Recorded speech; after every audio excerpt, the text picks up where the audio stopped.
मैं नाज़रीन आज एक फिर स्पेशल इंटरव्यू लेके हाजिर हूं आपके सामने। आज हमारे साथ एक ऐसे जनरल मौजूद हैं, पाकिस्तान के साबिक जनरल, जिन्होंने बलूचिस्तान के अंदर 4 साल गुजारे। और ऐसा बहुत कम होता है कि किसी जनरल का टेन्योर वहां पे 4 इयर्स हो, और 4 इयर्स वहां पे रहने का मतलब यह है कि वहां का एक्सपर्ट हो जाना, वहां की हर चीज के बारे में मालूम होना कि वहां ये दहशतगर्द जो हैं ये कौन है, ये कहां से आते हैं, ये कैसे छुप जाते हैं, इनका इलाज, इनका तदारुक कैसे मुमकिन है। इन तमाम डिटेल्स का उन्हें शायद हमसे बहुत ज्यादा बेहतर पता होगा। उन्हें आज ये तकलीफ दी है और बुलाया है कि हम उनसे ये जान सकें कि बलूचिस्तान में ये जो आग लगी हुई है, इस आग का इलाज क्या है, ये ठंडी किस तरह से की जा सकती है। और जनरल साहब जो हैं ये सफीर भी रह चुके हैं ब्रुनाई दारुल इस्लाम में, तो बहुत ही एक्सपीरियंस्ड आदमी है इस वक्त। और हम वेलकम करते हैं यहाँ जनरल तारिक रशीद साहब को। सर बहुत बहुत शुक्रिया हमें टाइम देने का। सबसे पहले सर ये बताइएगा, सबसे पहले हम बलूचिस्तान का टॉपिक क्योंकि डिस्कस कर रहे हैं और उसके बाद हमने कुछ और भी ब्रॉडर इशूज आपसे डिस्कस करने हैं, कि बलूचिस्तान का इशू आपने वहाँ पे 4 साल गुजारे और बीइंग अ जनरल गुजारे, आपने वहाँ पे कमांड किया है, आपने वहाँ पे बॉर्डर्स को देखा है, ईरान बॉर्डर को, अफगानिस्तान बॉर्डर को।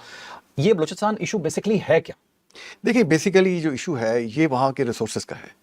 जैसे आपको पता है बलूचिस्तान पाकिस्तान का 44% है, और अभी माइन एंड मिनरल कॉन्फ्रेंस हुई, उसमें आइडेंटिफाई किया, लोगों को बताया गया कि 68% ऑफ पाकिस्तान मादनियाती दौलत से मालामाल है। और बलूचिस्तान में तो चप्पे चप्पे में मादनियात है। आप नाम लें, सोना लें, तांबा, चांदी, जिप्सम, ग्रेनाइट, कोल, ऑयल, गैस भरा हुआ है। जब मैं वहाँ ऑपरेशनल कमांडर पोस्ट हुआ 2007 में, तो मुझे डीजी माइन एंड मिनरल मिलने आए पाकिस्तान के मिनरल डेवलपमेंट के। तो मैंने उनसे कहा कि आई थॉट आपका ऑफिस इस्लामाबाद में होगा। वो कहने लगे नहीं सर, अयूब खान के ज़माने से इधर है। अच्छा। और बलूचिस्तान का जो मिनरल रिसोर्सेज हैं, अगर ये मिडल ईस्ट या ईरान से ज़्यादा नहीं तो कम भी नहीं है।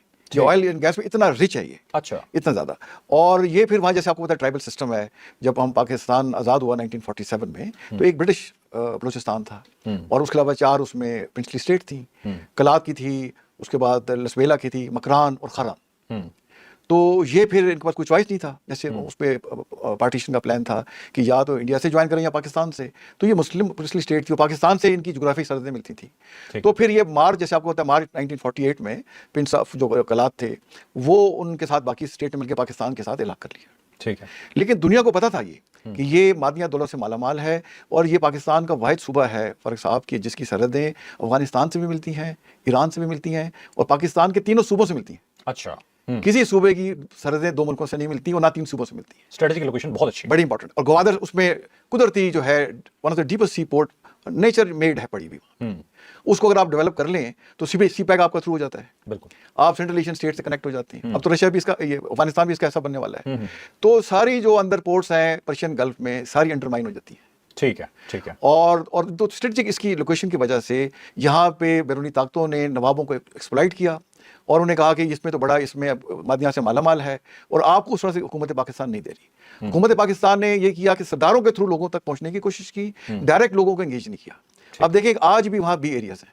ठीक है। जब मैं वहाँ 2007 में गया तो हमने एफर्ट करके तमाम बी एरियाज को एरिया बना दिया था। ओके, ये बी एरिया थोड़ा सा बता दीजिए। तो देखिए ए एरियाज वो होते हैं कि जहाँ पुलिस का कंट्रोल होता है। ठीक है। और बी एरियाज वो है जो लेवीज हैं। अच्छा। और लेवीज में भी इंटरेस्टिंगली कैटेगरी बनाई हुई है, कोई प्रोविंशियल लेवीज हैं, कोई फेडरल लेवीज हैं, और ये सरदारों के अंडर होते हैं।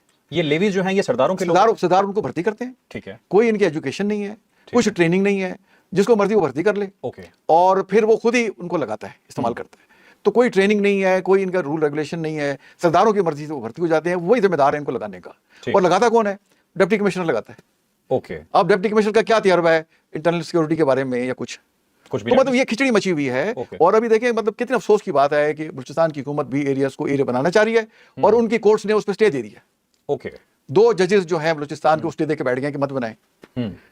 तो मतलब ये है कि वो कहते हैं ना, कोई सानू मरन का शौक भी थी, कुछ शहर के लोग भी जालिम सन, कोई सानू मरन का शौक। तो हमारे अंदर भी प्रॉब्लम है। देखें हमने इसको ठीक करने की कोशिश नहीं की, तो हमें इन तमाम चीज़ों को करना होगा। आप देखें बलूचिस्तान के 8 हैं उसके डिवीजन हैं, और 37 डिस्ट्रिक्ट्स हैं। आज भी सारे डिस्ट्रिक्ट्स जो हैं आपस में रोड से कनेक्टेड नहीं है। अब वहाँ 2 के मेजर ट्राइब्स हैं, मरी और बुक्ती। ठीक है। ऑफ कोर्स और भी हैं, रईसानी है, मेंगल्स हैं, काफ़ी सारे लोग और हैं। लेकिन आज भी ये जो 2 बड़े डिस्ट्रिक्ट्स हैं, डिस्ट्रिक्ट कोलू और डिस्ट्रिक्ट डेरा बुक्ती, हमसाया डिस्ट्रिक्ट्स हैं। ठीक है। तो यहाँ खैर मरी साहब थे, वहाँ बुक्ती साहब थे। इन दोनों ने दोनों डिस्ट्रिक्ट में आपस में रोड नहीं बनने दी।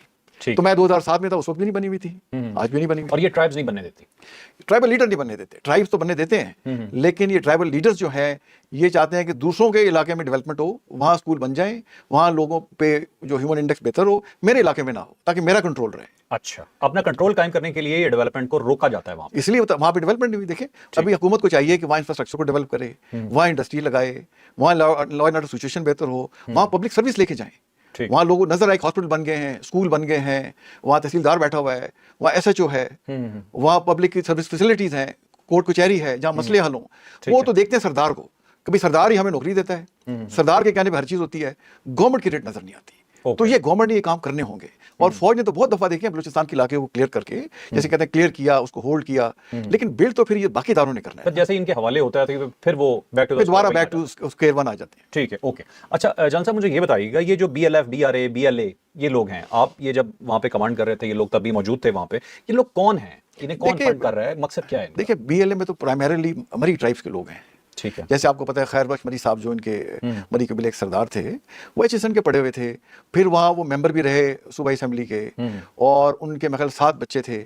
ایک بیٹا ان کا جو تھا بلاچ مری مارا گیا, ہربیار مری باہر بیٹھ کے کر رہا ہے. ابھی اس کی ایک ویڈیو بھی آئی ہے, پتہ نہیں صحیح ہے غلط ہے, بیکاز آج کل فیک نیوز بھی بڑی چلتی ہیں کہ جی اب انڈیا میں پیسے نہیں دے رہا, پہلے تو ہمیں اربوں روپے دے رہا تھا, اب اربوں روپے نہیں دے رہا, ہمیں چھوڑ رہا ہے, ہمیں اس نے غلط لارے لگائے. تو اس طرح قسم کی اس کی ایک ویڈیو بھی آئی ہوئی ہے. تو یہ B L A primarily Marri tribes کے لوگ جو ہیں, ان کو کس کو بہکا کے ان کو ان سے بنائی ہوئی ہے. اور جو ریپبلکن پارٹی دوسری بی آر اے جیسے کہتے ہیں, وہ بگتی لوگوں کی ہے, یہ بگتیز کی ہے. کچھ لوگ ان کے علاقے سے, جیسے مجید بریگیڈ ہے وہ وغیرہ ساؤتھ سے, مکران کے علاقوں سے, خران وغیرہ سے ان کے ساتھ مل گئے ہیں. لیکن آپ دیکھیں بلوچستان کی پاپولیشن جو ہے, آپ کو پتا ہوگا کہ 15-16 ملین ہے. جی بہت کم, بہت کم. اور اس میں اگر ان کا پروپورشن لگائیں, جو انٹرنیشنل میڈیا کہتا ہے کہ بھائی یہ تقریباً جو بی ایل اے والے ہیں 500 سے 700 ہیں, اور دوسرے 300 سے 500 ہیں, تو یہ 1000-1500 سے زیادہ نہیں ہے. ہمارے فیلڈ مارشل صاحب نے بھی کہا کہ کیا یہ 1500 لوگ سمجھتے ہیں کہ مطلب پاکستان کو مطلب یہ یرغمال بنا لیں گے, ہم آپ کو سوایہ کر دیں گے. بالکل صحیح. تو اگر پاکستان کی حکومت تھوڑا سا ان پہ پریشر ڈالے, ان دا سینس کی جو باہر سے امداد مل رہی ہے, اس امداد کو کاٹے اور لوگوں کو امپاور کرے. جو وہاں کے ایم این اے سے, ایم پی ایز ہیں, سینیٹرز ہیں, کونسلر ہیں, وہ اپنے علاقوں میں جائیں. وہ زیادہ ٹائم کوئٹے میں ہوتے ہیں یا اسلام آباد میں ہوتے ہیں. بھئی اپنے اپنے علاقوں میں جاؤ, وہاں بیٹھے لوگوں کے مسائل حل کریں, ان کو سنیں, وہاں پہ جو سمپتھائزر ہیں, فیسیلیٹیٹرز ہیں, بیٹرز ہیں, انہیں آئیڈینٹیفائی کریں, اور حکومت کو قانون سازی کرے کہ بھائی جو ایسے پکڑے گئے ٹیرورسٹ یا ان کے فیسیلیٹیٹرز, ان کا دنوں میں فیصلہ کریں, اور دنوں میں ان کو ایگزیکیوٹ کریں. اسپیڈی ٹرائل ہونا ضروری ہے, مطلب ہفتے کے اندر ٹرائل مکمل ہو اور نیکسٹ ہفتے میں ان کو ایگزیکیوٹ کریں. فیصل صاحب, جن دنوں میں آپ وہاں پہ رہے, یہ مہرنگ بلوچ ایک کریکٹر ہے, آپ جانتے ہوں گے, اور اس نے بڑی پاپولیرٹی بھی گین کی پچھلے دنوں میں, اور کچھ مطلب ہمارے پنجاب سے بھی بڑی سپورٹ ملی. آلدو کہ اس عورت نے کبھی بھی کسی پنجابی کے مرڈر پہ یا کسی پاکستانی کے وہاں پہ شہادت پہ, کوئی بھی اگر پنجابی شہید ہوا, پاکستانی شہید ہوا, اس نے کبھی افسوس کا اظہار اس طرح سے نہیں کیا. لیکن یہ خاتون جو ہے, اسے پاکستان سے, پنجاب سے بڑی ہمدردیاں ملتی رہیں, اور ہمارے نالج کے مطابق کہ عبدالغفار لانگو جو اس کے والد صاحب تھے, وہ بھی بی ایل اے کا ہی حصہ تھے, اور وہاں پہ ایک لڑائی کے دوران, ٹھیک ہے, جو آپسی لڑائی بولی جاتی ہے کہ جس کے دوران یہ مارے گئے. ٹھیک ہے, تو اس کے بارے میں تھوڑا سا بتائیے گا کہ یہ آپ کو کیا لگتا ہے, کچھ آپ کے نالج میں ہے کہ یہ بھی کوئی انڈین پراکسی ہے یہ خاتون جو ہے؟ دیکھیں بالکل پراکسی ہے جی. اب یہ سارے B L A, B R A, Majeed brigade, یہ مہرنگ بلوچ لانگو کہتے ہیں اس کو, یہ سارے ایک سکے کے مختلف اس کے حصے ہیں. اب دیکھیں جیسے یہ پاکستان کے خلاف بات کرنا شروع کرتے ہیں, ان کو نوبل پیس پرائز کے لیے کہتے ہیں لوگ نامینیٹ کریں, ان کو ناروے بلا لیتے ہیں, انہیں سویڈن بلا دیتے ہیں, جب ان کی اپنی حیثیت یہ تھی کہ گورنمنٹ کے وظیفے پہ پڑے ہیں.